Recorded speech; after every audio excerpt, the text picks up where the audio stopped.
What does it take to be truly productive in today's distraction-filled world? This is a question that Cal Newport seeks to answer in his game-changing book, Deep Work. The book takes us through a journey, a quest for that elusive thing we all crave. Productivity, but not just any productivity. We're talking about high-quality work output. The central theme of Deep Work revolves around the concept of deep work, a state where you're utterly focused, locked into your task, and producing the highest quality work. It's like hitting the sweet spot in a game of tennis, where every stroke is just right.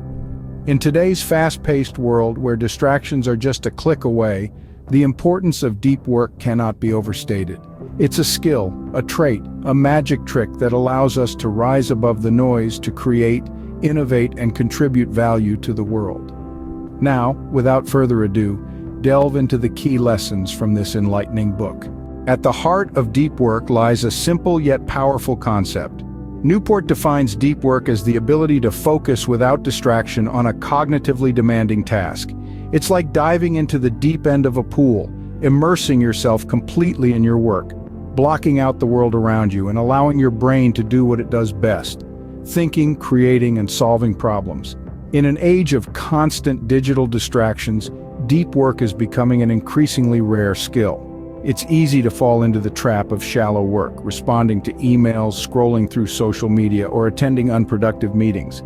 These tasks may make us feel busy, but they don't contribute to meaningful and valuable work.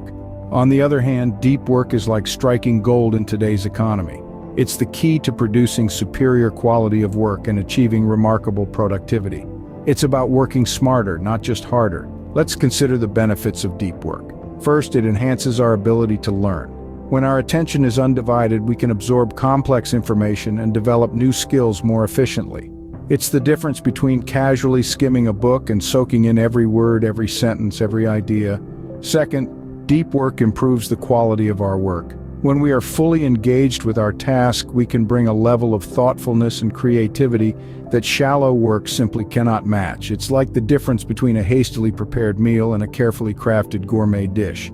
Finally, deep work boosts our productivity. It allows us to accomplish more in less time. It's about being fully present and invested in our work, which leads to a higher output and better results. So the concept of deep work is not just about working hard. It's about working with intention, with focus, and with depth. It's about harnessing our cognitive abilities to their fullest potential, and in doing so, achieving excellence in our work. But how does one cultivate this skill of deep work? Let's explore. Newport presents us with 4 rules that can guide us towards achieving a state of deep work. First off, we have the rule to work deeply. This is the fundamental principle of deep work. It means immersing oneself in tasks that demand cognitive effort and concentration. It's about creating a sacred space for our minds, free from distractions, where we can push our cognitive abilities to their limit. It's like diving into a deep ocean, where the surface noise of the world fades away and all that remains is the task at hand. Next, we have the rule to embrace boredom. This might seem counterintuitive, but boredom can be a powerful ally in our quest for deep work. In our hyper-connected world, we often seek instant gratification and stimulation. However, this constant stimulation prevents us from focusing on one task for a prolonged period. By embracing boredom, we train our minds to resist the allure of distractions and remain focused. The third rule is to quit social media. Now, this doesn't necessarily mean deleting all your social media accounts. Rather, it's about being mindful of the time and attention we give to these platforms. Social media, with its endless stream of updates and notifications, can fragment our attention and hinder our ability to engage in deep work. So, it's important to set boundaries and use these platforms judiciously. Finally, we have the rule to drain the shallows. Shallow work is non-cognitively demanding tasks that don't require our full attention. These tasks, though necessary, can eat up a lot of our time and leave us with little time for deep work. So, Newport advises us to minimize the amount of time spent on shallow tasks and make more room for deep work. These rules, though seemingly straightforward, require deliberate practice and discipline. So let's challenge ourselves to apply these rules and experience the transformative power of deep work. While deep work holds the key to productivity, it's not without its challenges. Yes, you heard it right. Deep work, though highly rewarding, is not a walk in the park. It demands discipline, focus, and a certain level of resilience. Let's delve into some of these challenges that often stand as roadblocks on our journey to deep work.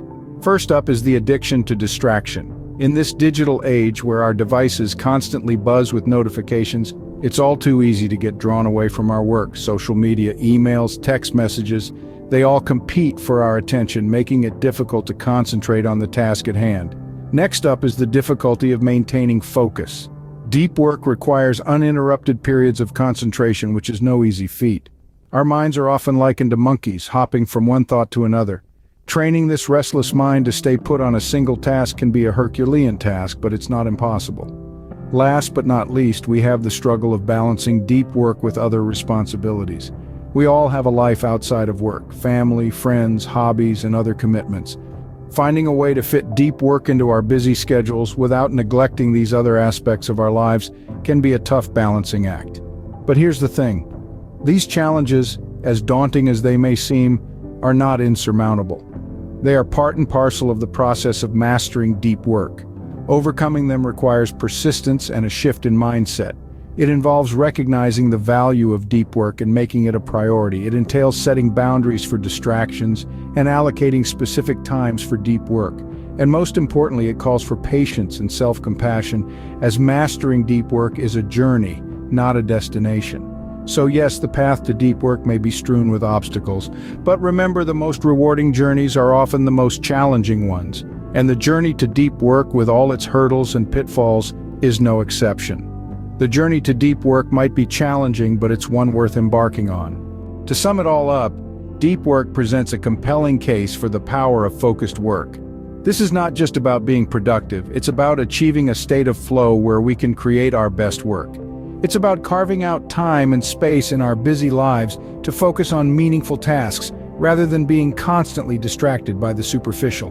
The benefits of deep work are manifold. It enhances our cognitive abilities, increases our creativity, and leads to a profound sense of satisfaction. But it's not easy to achieve. It requires discipline, commitment, and a willingness to disconnect from the noise of the world. The challenges are real. We're up against a culture of constant connectivity, where every ping and notification pulls us away from our focus. But with the right rules in place, we can navigate these challenges and cultivate the art of deep work. In a world filled with distractions, mastering deep work could just be the key to unlocking an individual's true potential.